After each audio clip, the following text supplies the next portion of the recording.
Hey everybody, David here, and today I want to talk about The Mandalorian Season 2, Chapter 13, The Jedi. And if that doesn't give you a ring or an idea of what this episode is focusing on, well then, you know what? I can't help you because that's a spoiler within itself. Yes, if you remember 2 episodes ago when we saw Bo-Katan, played by Katie Sackhoff, she mentioned a name, Ahsoka Tano, who is a very popular character in the animated TV series Star Wars The Clone Wars, where she was first introduced, and Star Wars Rebels, where she returned, and we got to see a little bit more of her adventures in that series.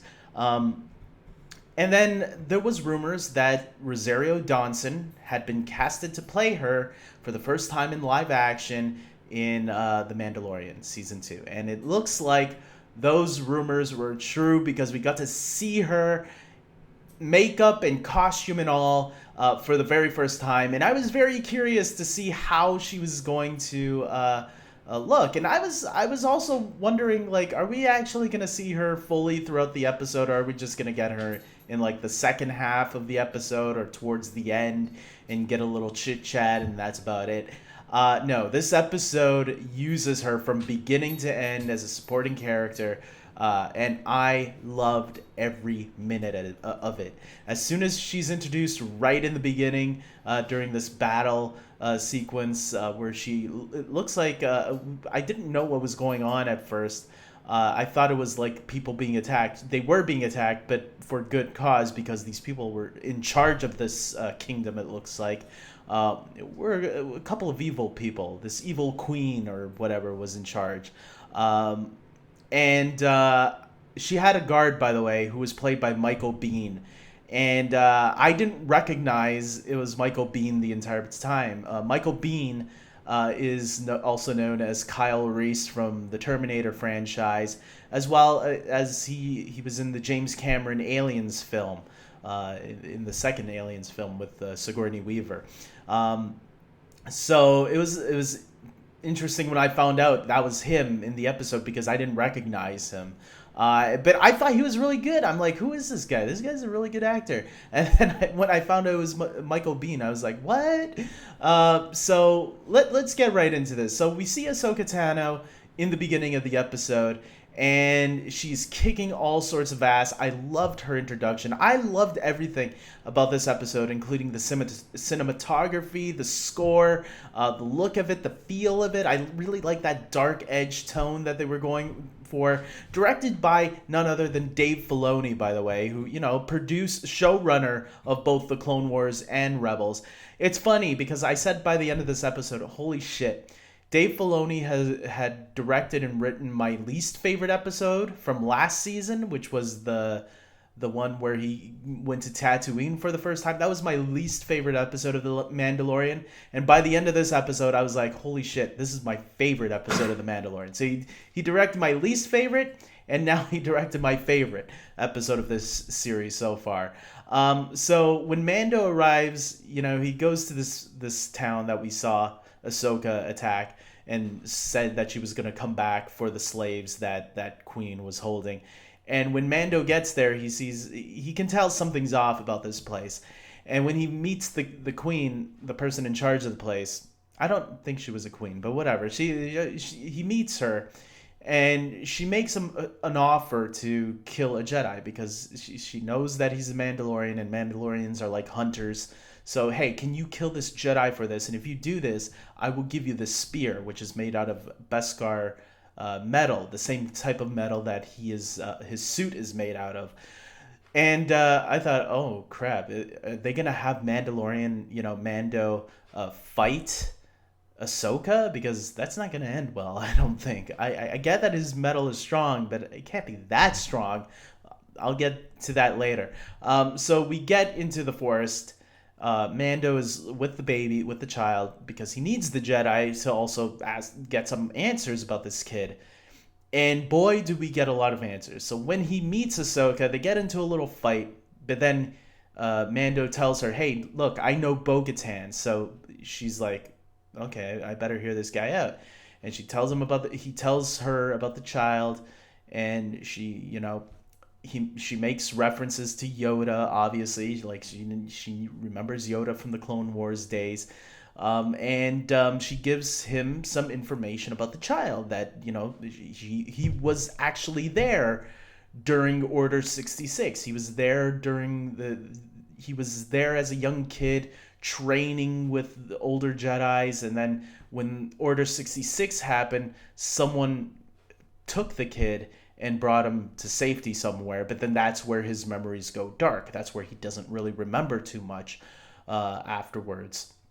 So there's a lot more story for them to obviously tell us or show us even. I have a feeling we will get some flashbacks to that moment maybe. It's very possible now, and I kind of hope we do. It'd be really cool to see like what was going on. If we got Din Djarin's flashbacks during season 1, I'm sure we'll get flashbacks for who are we going to be calling him now? What's Baby Yoda's name? Oh, right, it's Gargu. Gargu is the kid's name. Gargu. Now we finally have a name to Baby Yoda. His name is no longer Baby Yoda. His name is no longer the child. It's now Gargu.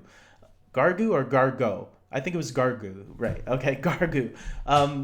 We finally have a name for him. He has a name. It's a weird name. It's going to be taking some time getting used to it. That's for sure. I was like, as soon as I heard it, I was like, what? Gargu? What kind of name is that? Like, yeah, it was a name that caught me off guard. That I was like, I don't know if I like that name, but okay, fine, Gargu, Gargu, it is, little Gargu.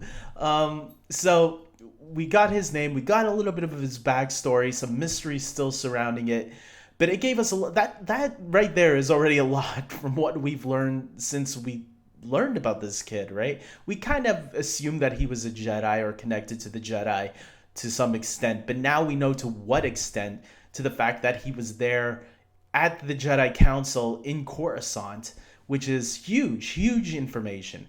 I still think the idea of him being the son of Yoda is a very big possibility. Now, if you remember, Yaddle was a character in Episode 1, The Phantom Menace, and we don't know what happened to Yaddle, but considering the fact that Gargu is 50 years old, the time kind of matches around that time. I mean, that's Phantom Menace. That's when Yaddle was still... That should be 50 years, actually, around that time.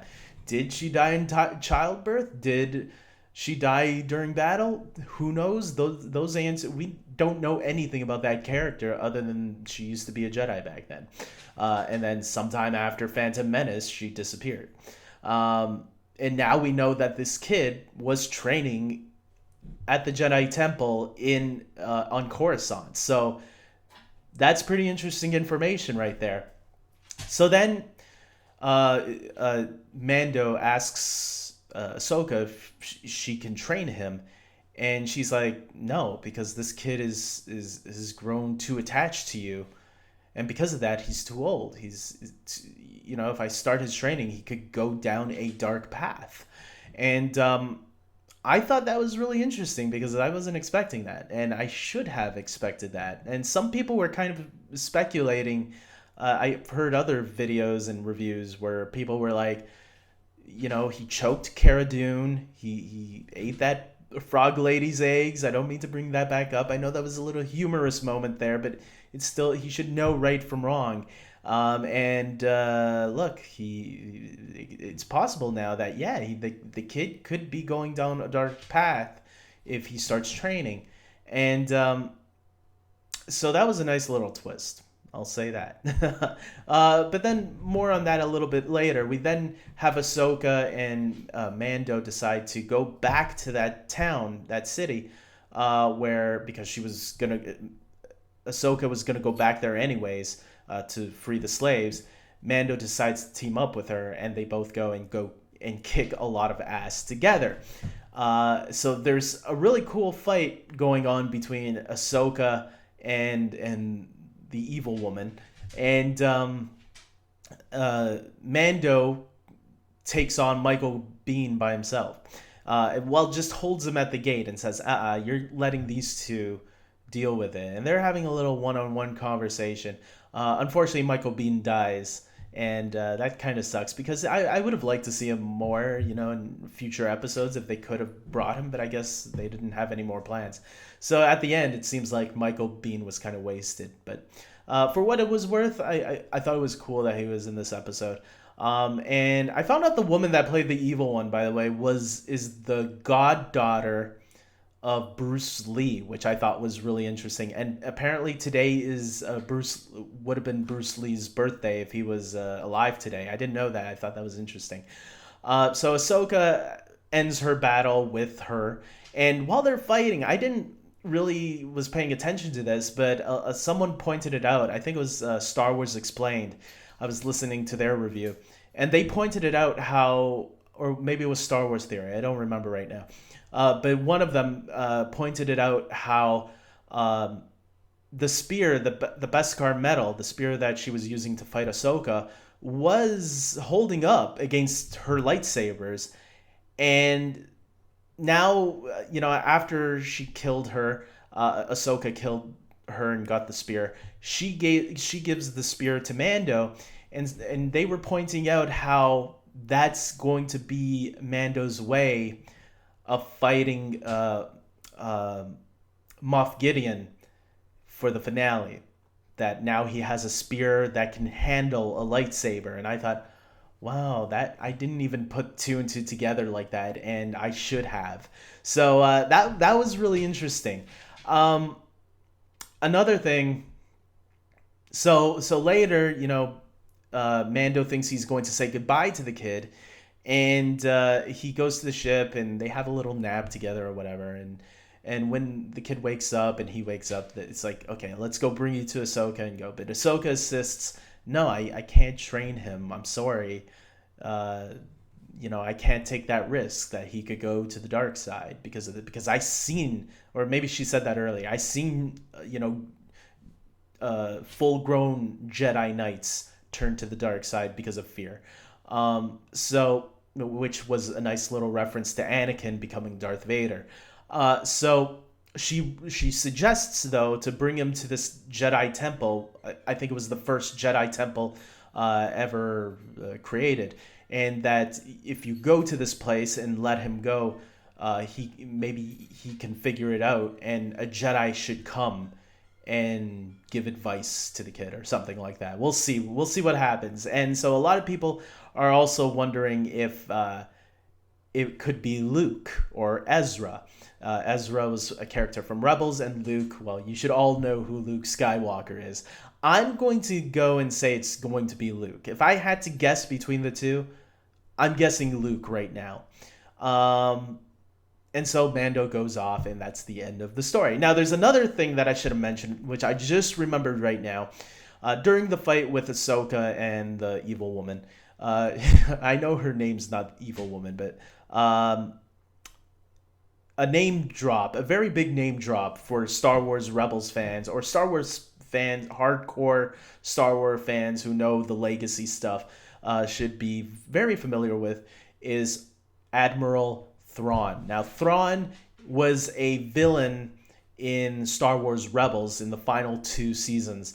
He's that blue-skinned character with red eyes that a lot of people say either Michael Fassbender or Benedict Cumberbatch. I've heard those 2 names a lot in fan castings should play, which I totally agree with. I'd be very good with one of those 2.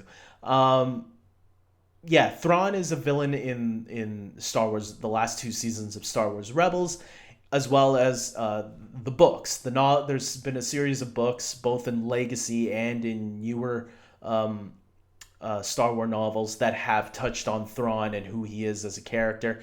And at the end of Star Wars Rebels, him and Ezra fly off somewhere. We don't know where to the unknown regions, I believe it was.